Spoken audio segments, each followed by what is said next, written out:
The Leo and Danny Show. Should we talk about the Kansas trip, Leo? Yeah, man. What a fucking trip, man. First of all, some of the funniest shit that I've ever experienced in my life happened. Most successful filming weekend I think we've ever had. Yep. Maybe the hardest I've ever laughed in my life. Over 72. I only know the increments of 24 hours, 48 hours, 72 hours. What's the next one? 90 what? I don't know. It doesn't matter. It was a 4-day period, and I laughed until my throat hurt. Yeah. And a lot of that came down to Nico Villacresis. Let's start on where the video actually ended. We had a party in the center of America. Some engineers decided that there's a certain point in the middle of the contiguous United States that is perfectly central. There's enough north, east, and southwest around it that it represents the exact belly button of this country. We went there. It's just a shitty little... There's a pile of rocks, an American flag, a plaque, and for some reason, a church chapel. I like the chapel. I told 30 assholes to meet us there. Well, 30 showed up. I told all my Instagram followers to meet us there. Leo, me, and Nico showed up in an RV, and it was by far the best fan meetup we've ever had. Amazing The guys. fans were fucking awesome. Love them all. It was the funniest content we've ever gotten out of any sort of fan meetup scenario. You guys are going to see it in the video. It's just, I mean, we could talk at length about it, but I want to talk right now about Nico Villacresis' performance after the video wrapped. We said our goodbyes to the fans. We shut the RV door. I did a 100-point turn to try to back that fucking 45-foot RV out of the area. We drove off down the highway. What happened, Leo? Well, I feel like Nico... he puts a lot of pressure on himself to do well in these videos. So when when we travel, there's more at stake. So I feel like he gets very stressed out and he likes to let loose a little bit. He got drunk one of the nights, but it wasn't Nico. It wasn't Neeks that came out, or we're thinking, call him, was it Dr. Jekyll? Who's the crazy one? Or Mr. Hyde, whoever it is. Austin had an idea, no doubt while under the influence of marijuana, to do a Dr. Jekyll and Mr. Hyde video with Nico, which I told him is a great, great idea. Yeah. It's a great idea. It's a great idea. But anyway, he was Dr. Jekyll or Mr. Hyde, whoever the fuck the bad guy. I think it's Mr. Hyde. Yeah. Mr. Hyde, for sure. So this is what happens. He starts slowly sneaking beers. We bought a bunch of beers. It was a good idea. Honestly, it was probably just because subconsciously we wanted Nico to get hammered. I think that's the only reason we bought that many beers. You think that's how it happens? I think so. I think we're just there and we're like, we should buy enough where Nico's so tempted to drink. So he starts sneaking beers back there. And then I looked into his bag and he bought his own 6-pack. Listen, guys, we bought two 18 packs of Miller High Life and a Heineken little mini keg, right? Nico bought his own 6-pack and 2 shots of tequila, the little bottles. Do we have to say anything else? Anyway, so I looked in his bag. This was about an hour into hanging out with the fans, and he had already drank 5 of the beers. There was 1 beer left. I saw him take a few Miller High Life. So I think he's lying to us, which is one of the signs of being an alcoholic. He had already had like 6 or 7 beers, and his are IPAs, and then he had already taken 1 of the shots of tequila. I think the way Nico was able to get away with this is we got to the center of America right at dusk. So Nico was filming with the light atop the camera. Yeah. When the light is in your eyes, you can't see anything on the other side of the light. So for all I know, Nico asked me permission to drink 1 beer, permission granted. But for all I know, since I was blinded by this light, telling genius jokes, entertaining the fans, soon to be entertaining the people who see the video, I wasn't able to see past the light where Nico, I think, was double fisting. Yep.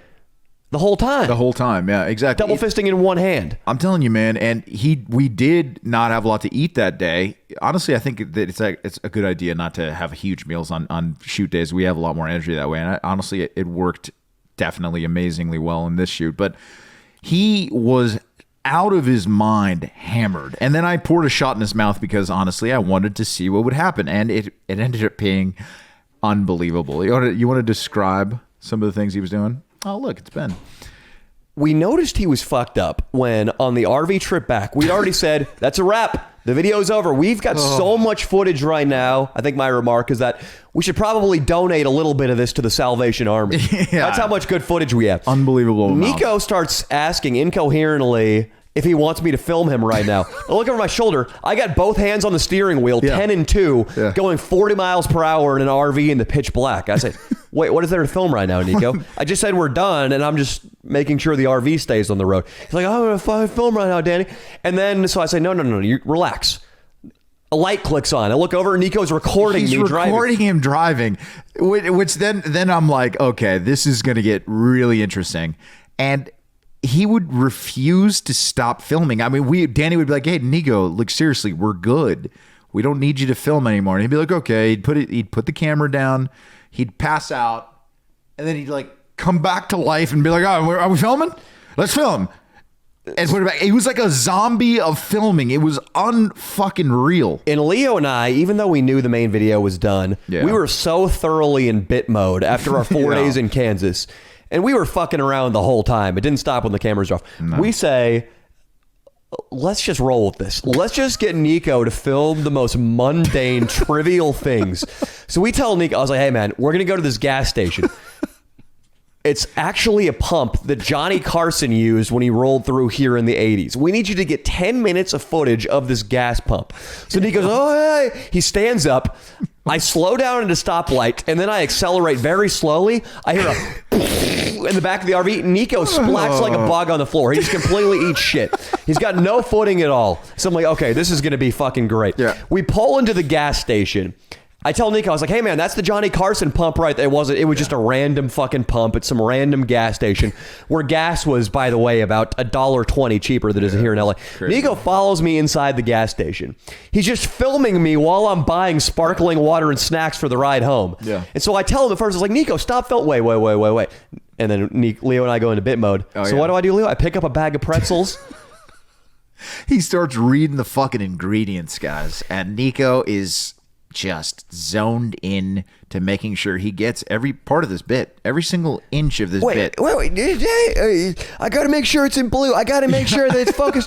Nico, you see this here?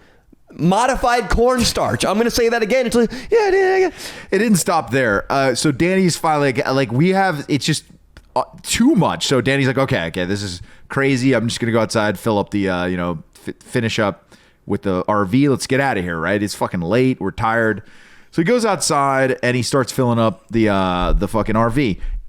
Meanwhile, inside, Nico comes over. He's trying to pay with his debit card, does not remember or his fucking PIN number, and has an argument with the lady. And she's the nicest Kansas lady ever. She's like, I just said, put your PIN in. And he's like, well, that's enough then.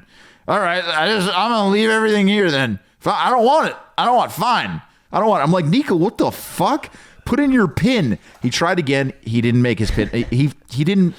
He fucked up his PIN 3 times, Well, guys. 4 digits is a lot to remember, Leo. It's 4 digits, man. So then it didn't stop there. Then Danny once again, because there were a couple of fans right by the RV. Fans follow. No. This was the most rabid group of fans we've maybe ever encountered. Yeah. So it wasn't really a surprise that when we drove away from the meetup, a couple carloads of fans followed us down the road, knowing we'd eventually pull over. Mm-hmm. So some dudes hop out from Kansas University, KU they call it, I guess. Well-to-do kids. Cool kids. Yeah. And they start talking to Nico. Nico starts talking shit to them.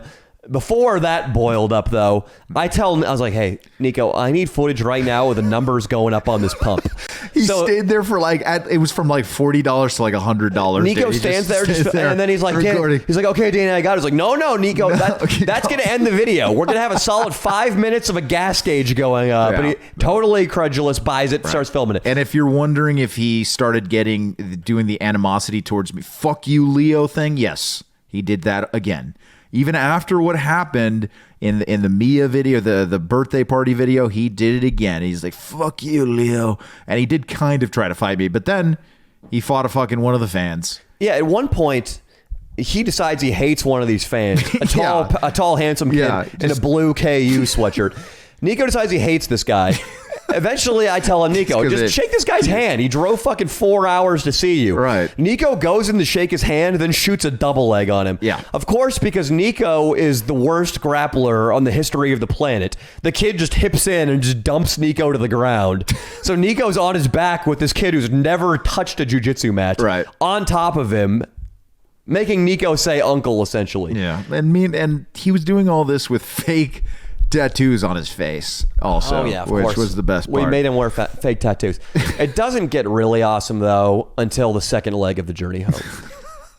Earlier that day, or the day before, I can't recall, we met a fan of the channel. We set him up with a random girl who lived in Wichita, Kansas. We made them make out. We got the girl's phone number, and we were trying to invite her to the Center of America party, just because having a woman there would have been an interesting dimension comedically. We wanted one girl so that we didn't look like a bunch of homos, to be completely honest. But yeah. Spoiler, we looked like a bunch of homos. We did. She didn't come. We decided to call her up, though, on the ride home.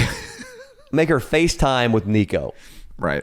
You want to do an impression of what Nico said to this woman, Leo? He's like, hey, what's up? I just want to say, your glasses, they look great. I saw them yesterday, but right now, they look great. And also, I would totally eat your asshole. Right? I would eat your asshole anytime that you wanted it, and it would be great. We coached him on that. We told him to say that. We told him to just do whatever because he was so blacked out. Where he was like, so hey, man, blacked out. You might as well just burn this bridge. Just tell this girl you'll eat her ass. Yeah. So he does that. We hang up, or he hangs up. He hangs up. I know he wasn't conscious or aware or anything at the time, but as far as he knew, that was the end of the interaction. Nah. It wasn't the end for us. Nico passes out drunk. And he passes out, of course, with an open beer in his hand. Right. Then we have to confiscate because it's going to spill all over the upholstery and we're going to get fined because it was a rental RV. Leo, I look over because this thing was so fucking big. It took all my mental energy just to keep it on the road in the dark. Mm-hmm. I look over. Leo's got Nico's thumb. He's applying the thumb to Nico's cell phone. He's using Nico's passed out fingers to unlock the phone. Yes. And then Leo gets into it and starts texting this girl. Oh, yeah. That Nico just told he was going to lick her asshole. Right. So all of a sudden, Nico becomes this phenomenal texter, this suave texter. You want to do an impression? For the people who are watching, this is how it went. I'm Nico right now. Nico's passed out. So I'd be like...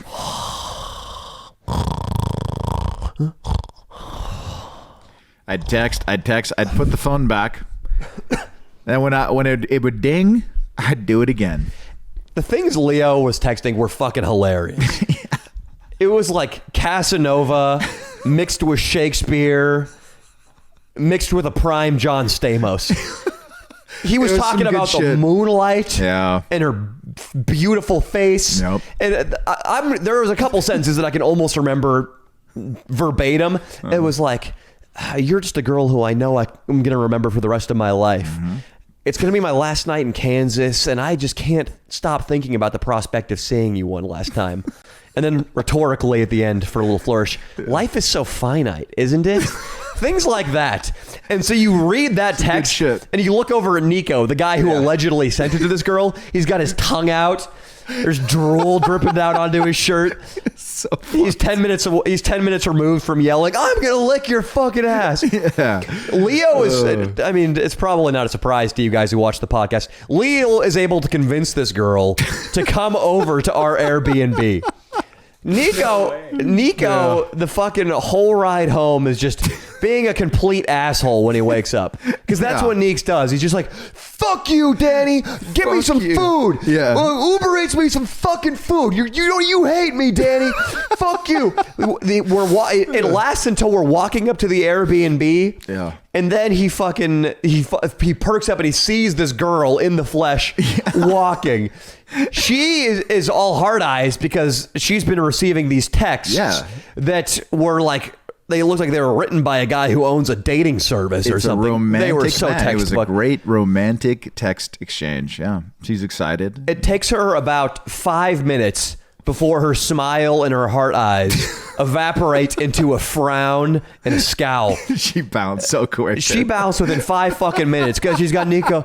Danny, get me a chicken McSandwich. Yeah. Fuck you, Leo. Yeah. I didn't know if you wanted me to film you getting pretzels or not. Fuck you. And she looks up and down in disbelief from these text messages she has. to this mess of a human being. She just bounces so quick. Oh, this God. husk of the lover she was communicating with over text. It's honestly incredibly. It was so fucking funny. Just the image of Nico drooling on himself with Leo using Nico's thumb to open Nico's phone. I was slapping my fucking knee, wheezing. And then also a move that Leo fucking came up with. Nico was dressed as a bumblebee in the back of the RV getting more beers. Leo looks over at me. Hey, should I swerve the RV right now? Swerve it right and I now? say, no, come on, that's too much. All right, do it. All right, do it. Leo just goes, bam. Nico hits the deck so hard in the back. Don't worry, we filmed it. We filmed it. Don't worry, you'll fucking see this. I feel bad. On the one hand, I've talked to Nico about his alcoholism. I should probably text him personally. Yeah. I've told him I really want him to cool it with the drinking. Yeah. And I'm partially to blame. The Wizard of Oz video, Mia's birthday. I'm partly encouraging his drinking, but this was all his own doing. It was his own doing, 100%. I mean, he fucking loves it.